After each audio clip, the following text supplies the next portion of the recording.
Scan for Sovi and straight A's only. Let's go! Limiting reactants can be tricky, but we can solve this chemistry problem in seconds by looking closely at the final mixture diagram. Let's go!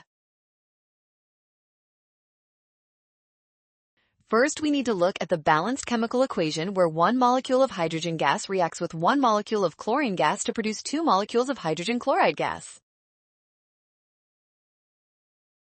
Next, check the final mixture diagram provided in the problem. You will notice that there are several molecules of hydrogen gas left over while all of the chlorine gas is gone.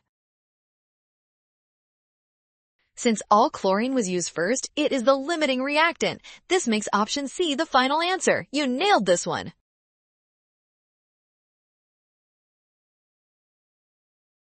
Well done! Scan the code. You can learn better with Sovi. Avoid a rush and trust the given diagrams to find the limiting reactant.